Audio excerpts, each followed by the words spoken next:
There will come a moment in your life when the pressure is unbearable, when things aren't going as planned, when people test your patience, and when your emotions scream at you to react. In those moments, most people crack. They lash out, they panic, they make impulsive decisions they later regret, but the strongest, the most disciplined, the most effective people in the world, those who lead, inspire, and succeed, have mastered one skill: controlling their emotions and thinking clearly under pressure. Pressure doesn't change you, it reveals you. When the weight of expectations, challenges, and uncertainty bears down on you, who you truly are comes to the surface.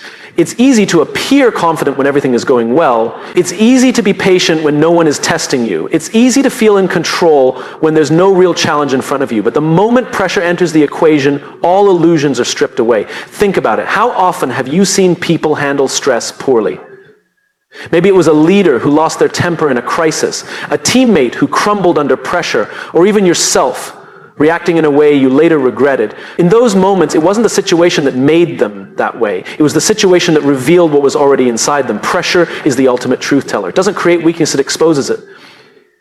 And that's why the most important thing you can do is pay attention to how you respond when things get difficult. If your first instinct under pressure is to panic, that's an opportunity for growth. If your immediate reaction is anger or frustration, that's a sign of where you need to improve. If you shut down, avoid the problem, or react impulsively, that's not the situation forcing you to be that way. It's a reflection of who you currently are. But here's the good news. Just because pressure reveals who you are today doesn't mean you can't change who you become tomorrow. Look at the greatest leaders, the most respected individuals, and the most successful people in any field. They all have one thing in common. They have trained themselves to remain calm, composed, and clear-headed under pressure. They weren't born that way. They weren't magically gifted with the ability to handle stress better than others. They built it through self-awareness, discipline, and constant practice. The key is understanding that pressure is a test. And just like any test, you can prepare for it. You can develop the ability to stay composed. You can train yourself to slow down, think clearly, and respond with intention instead of emotion. But the only way to do that is to first acknowledge where you are. Start paying attention to your emotional triggers. What situations make you feel overwhelmed? What kind of pressure causes you to react instead of respond? Is it tight deadlines, difficult conversations, unexpected problems? Once you know what gets to you, you can start working on it.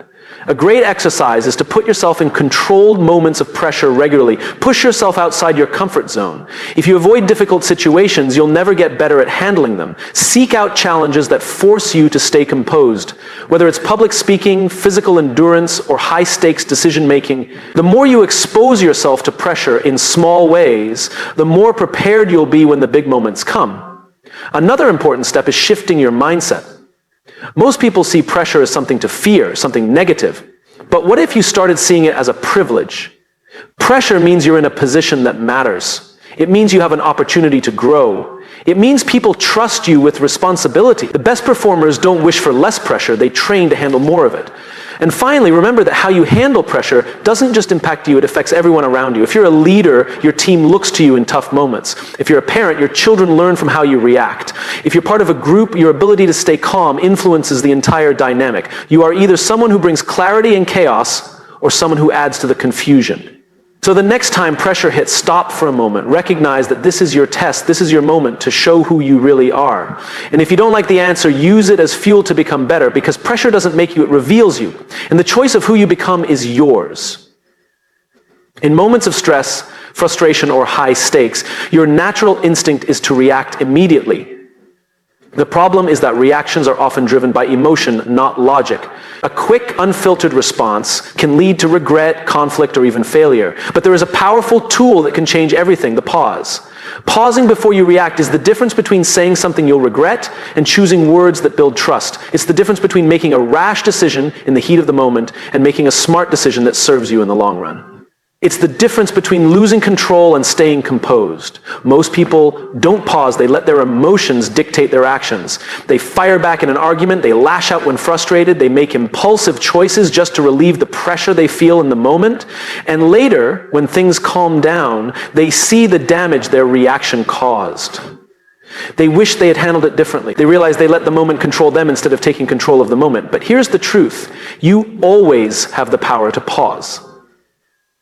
No matter how intense a situation feels, no matter how much someone provokes you, no matter how urgent a problem appears, there is always a moment, however small, where you can stop, breathe, and choose your response.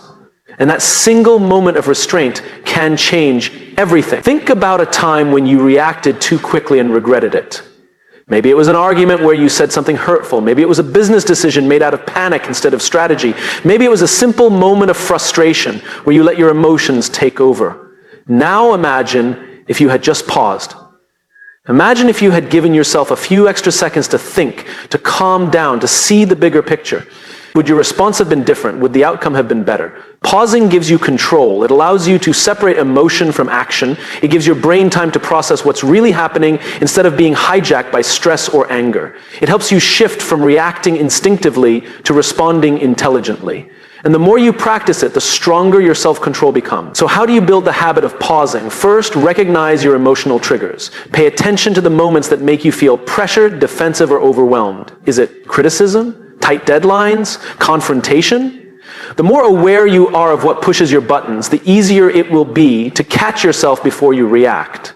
Second, use physical cues to slow yourself down. When you feel your heart rate increasing, when your muscles tense, when your voice wants to rise, these are signs that you need to pause. Take a deep breath. Count to 3. Shift your focus from reacting to observing. The physical act of slowing down signals to your brain that you are in control.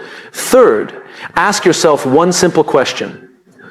What's the best response for the long term? Not the most satisfying response in the moment, not the easiest response, but the one that will serve you best in the future. When you think long term, you make better decisions. And finally, remember that pausing is not weakness, it's not hesitation, it's not backing down. It's a deliberate strategic move that puts you in charge. The strongest people in the world, leaders, negotiators, elite performers, don't react impulsively. They pause, assess, and respond with intention. Everyday life will present you with moments where you have a choice. React emotionally or pause and take control. The more you master the pause, the more power you gain over your emotions, your decisions, and your future. Because in that brief moment between impulse and action lies the difference between regret and wisdom. The way you see a situation determines how you respond to it. Most people believe that stress, pressure, and challenges are problems to avoid, but what if they weren't? What if the very thing you see as a struggle is actually an opportunity? What if the obstacle isn't blocking your path? It is the path. Reframing the situation is one of the most powerful skills you can develop. It means shifting your perspective, changing the way you interpret events, and finding meaning in the struggle instead of being consumed by it. The best performers, leaders, and thinkers don't experience less stress than others. They just see it differently. Instead of thinking this is too hard, they think this is making me stronger. Instead of saying, I'm nervous, they say, I'm excited. Instead of seeing a setback as failure, they see it as a lesson. Imagine two people facing the same challenge.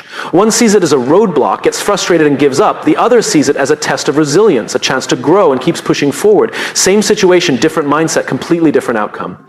The difference isn't in what happens, it's in how it's perceived. Your brain responds to what you tell it. If you frame a situation as overwhelming, your body reacts with stress, panic, and fear.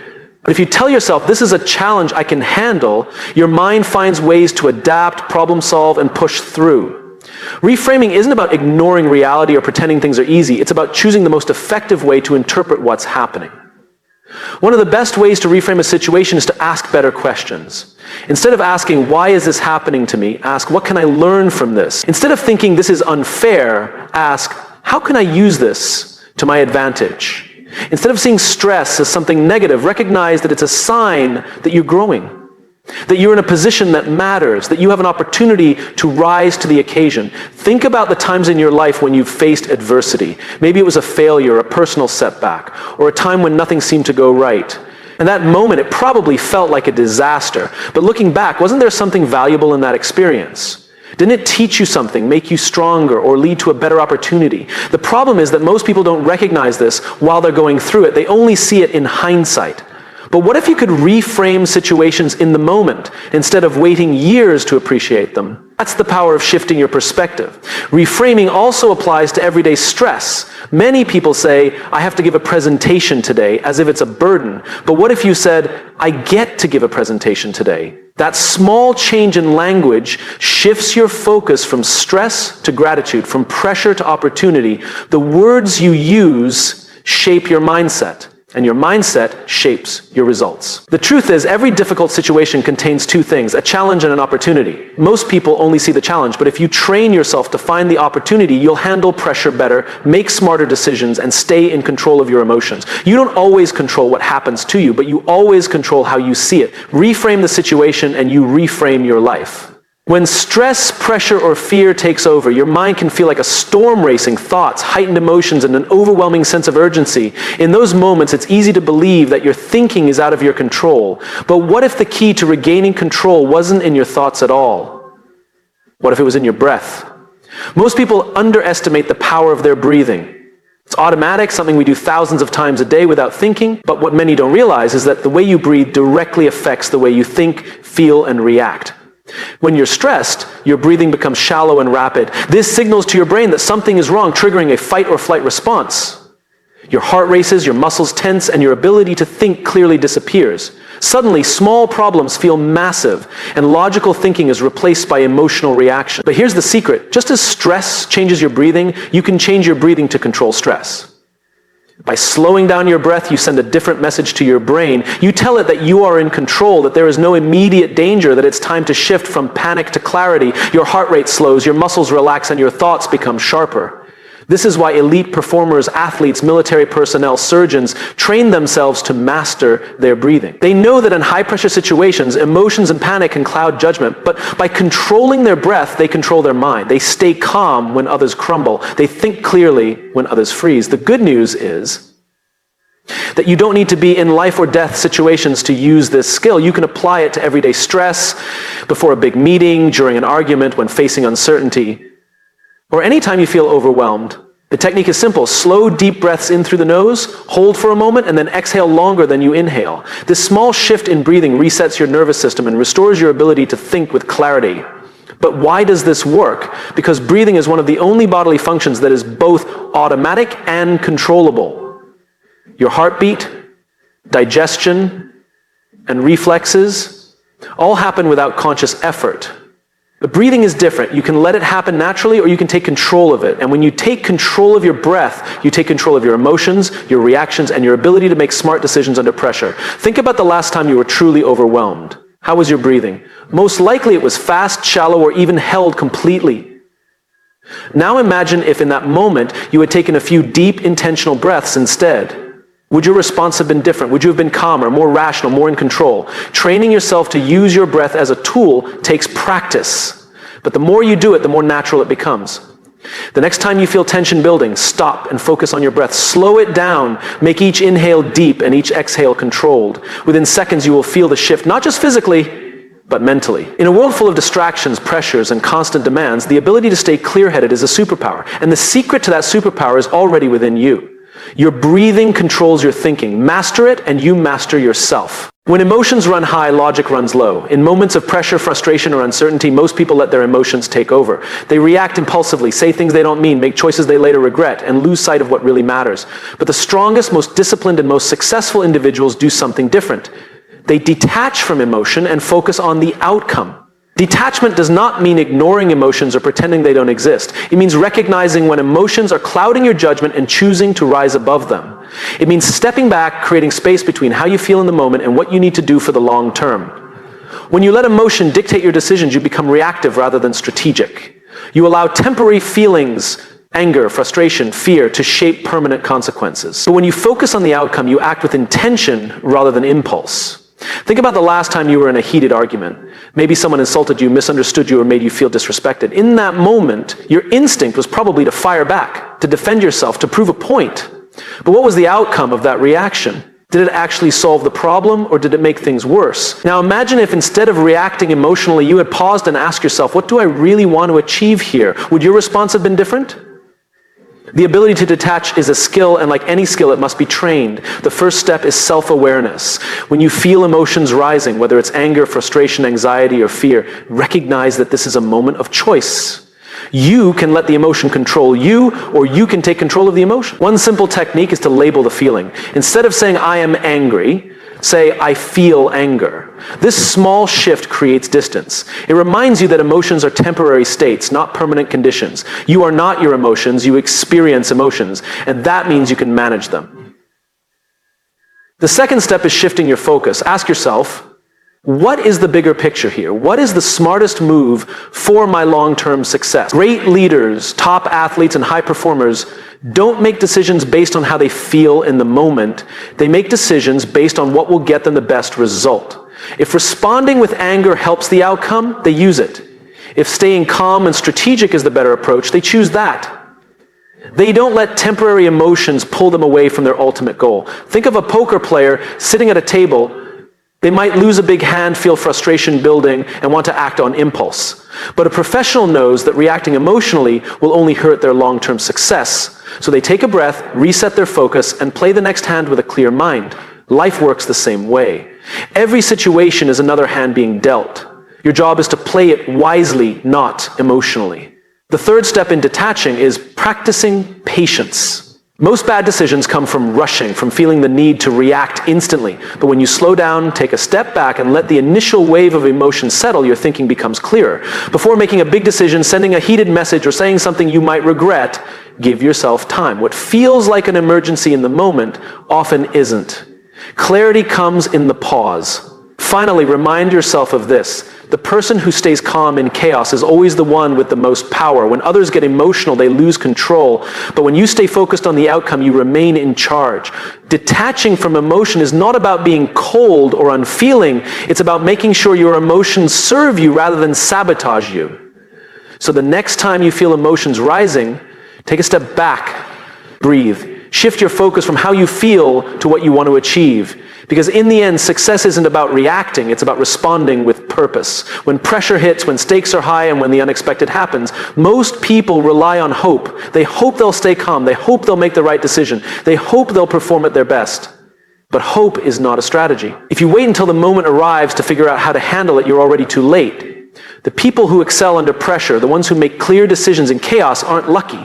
They are prepared. They have trained for the moment before it comes. Think about the most disciplined professionals in the world. Elite athletes, military special forces, world-class leaders. They don't just show up and hope they'll perform well. They train relentlessly for every possible scenario. They put themselves under stress before the real test arrives. They rehearse difficult conversations before they need to have them. They practice making decisions under pressure so that when the moment comes, they don't have to think. They just execute. If you wait until a high-stakes moment to learn how to stay calm, you'll crumble. If you wait until a conflict arises to learn how to respond with composure, you'll react emotionally. If you wait until an opportunity appears to develop confidence, you'll hesitate. Training yourself in advance is what separates those who succeed from those who struggle. So how do you train for pressure before it happens? The first step is self-awareness. Identify the moments that challenge you the most. Do you struggle with confrontation? Do you panic when making big decisions? Do you get overwhelmed under tight deadlines? You need to know your weaknesses before you can strengthen them. The second step is controlled exposure. The only way to get better at handling difficult situations is to put yourself in them on purpose. If public speaking makes you nervous, practice speaking in front of small groups before you're thrown into a big stage. If you struggle with handling criticism, seek feedback regularly so you get used to it. If making tough decisions paralyzes you, start making small, quick decisions every day to build that muscle. You don't rise to the occasion, you fall to the level of your training. The more you expose yourself to stress in a controlled way, the more prepared you'll be when real pressure arrives. The third step is mental rehearsal. Top performers don't just train physically, they train their mind. They visualize high-pressure situations before they happen. They see themselves handling problems with confidence, responding with clarity, staying composed when others panic. Your brain doesn't know the difference between real experience and vividly imagined experience. If you repeatedly picture yourself handling stress well, your mind will default to that behavior when the moment arrives. The fourth step is building recovery habits. Training for pressure doesn't just mean preparing for stress, it also means knowing how to recover from it. The best performers don't let stress accumulate. They have routines, meditation, breathing exercises, workouts, journaling that keep them clear-headed. If you don't train yourself to reset after stressful situations, pressure will wear you down over time. The final step is embracing failure as training. Too many people avoid difficult situations because they fear making mistakes. But failure isn't the opposite of success, it's part of it. Every high-pressure moment, whether you handle it well or poorly, is a lesson. If you review what worked and what didn't, every experience makes you stronger for the next one. The goal isn't to be perfect, the goal is to train so well that mistakes become fewer and learning becomes constant. Pressure is inevitable, stressful situations will come. The question is, will you be ready? The difference between those who break under pressure and those who thrive under it isn't talent, it's preparation. Train for the moment before it comes, and when it does, you won't need to rely on hope. You'll already know exactly what to do.